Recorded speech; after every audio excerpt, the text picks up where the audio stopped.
ಈ ಕಡೆಯಿಂದ ಸುನೀಲ್ ಮಾತಾಡ್ತಾ ಇರೋದು.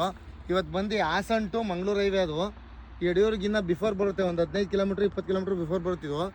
ಸಿದ್ದಾಪುರ ಗೇಟ್ ಅಂತಾರೆ ಇದನ್ನ. ಅಲ್ಲಿಂದ ಒಂದು 500 ಮೀಟ್ರು ಜಾಗಕ್ಕೆ ಬಂದಿದೆ. ಒಂದು 500ರಿಂದ 700 ಮೀಟ್ರ್ ಆಗ್ಬೋದು. 300 ಮೀಟ್ರ್ ಟಾರ್ ರೋಡ್ ಬರುತ್ತೆ, ಒಂದು 500 ಮೀಟ್ರ್ ನಕಾಶೆ ರೋಡ್ ಇದು.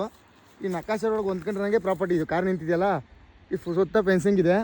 ಆ ಬೋರ್ವೆಲ್ ಪಕ್ಕದು 2 ಎಕರೆ ಚೇಂಜ್ ಬರುತ್ತೆ. ಪಾಣಿ ಸಿಂಗಲ್ ಪಾಣಿ ಇದೆ.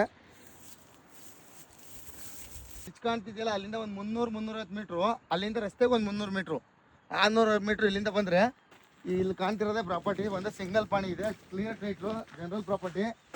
ಯಾರಾದರೂ ಹೈವೇ ನಿಯರ್ ಬೈ ಪ್ರಾಪರ್ಟಿ ಮಾಡ್ಬೇಕನ್ನೋರು, ಕಡಿಮೆ ಬಜೆಟಲ್ಲಿ ಹೈವೇ ನಿಯರ್ ಬೈ ಹುಡುಕ್ತಾ ಇರೋರಿಗೆ, ಅದು ಫಾರ್ಮ್ ಹೌಸ್ ಥರ ಮಾಡ್ಕೊಳ್ಳೋರಿಗೆ, ಪಕ್ಕದಲ್ಲೇ ಕೆರೆ ಇದೆ, ಒಂದು ಸ್ವಲ್ಪ ದೂರದಲ್ಲಿ ನೀರಿನ ಸೋರ್ಸ್ ಎಲ್ಲ ಚೆನ್ನಾಗಿದೆ.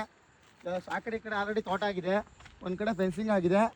ಇನ್ನೊಂದು ಸ್ವಲ್ಪ ಈ ಕಡೆ ಫೆನ್ಸಿಂಗ್ ಮಾಡ್ಕೊಂಡು ಎಂಟ್ರೆನ್ಸ್ ಕ್ಲೋಸ್ ಮಾಡ್ಕೊಂಡ್ರೆ ಆಗುತ್ತೆ. ಈ ಪಕ್ಕದಲ್ಲಿ ಟಿ ಸಿ ಇದೆ, ನೀವು ಬೇಕಾದ್ರೆ ಲೈನು ರೆಡಿ ಇದೆ ಪಕ್ಕದಲ್ಲಿ. ನೀವು ಸಪ್ರೇಟ್ ಟಿ ಸಿ ಮಾಡ್ಸ್ಕೊಂಡು ತೋಟ ಮಾಡ್ಕೊಳ್ಳೋರಿಗೆ 2 ಲಕ್ಷ 2 ಕುಂಟೆ ಎಲ್ಲ 2 ಎಕರೆ ಚೇಂಜ್ ಬರುತ್ತೆ. ಪರ್ ಕುಂಟೆ ಬಂದು 3.5 ಲಕ್ಷ ಹೇಳ್ತಾರೆ. ಕೂತ್ಕೊಂಡು ಮಾತಾಡಿದ್ರೆ ಸ್ವಲ್ಪ ನೆಗೋಷಿಯಬಲ್ ಆಗುತ್ತೆ. ಇಂಟ್ರೆಸ್ಟ್ ಇರೋರು ಕಾಲ್ ಮಾಡಿ ಫ್ರೆಂಡ್ಸ್. Thank you.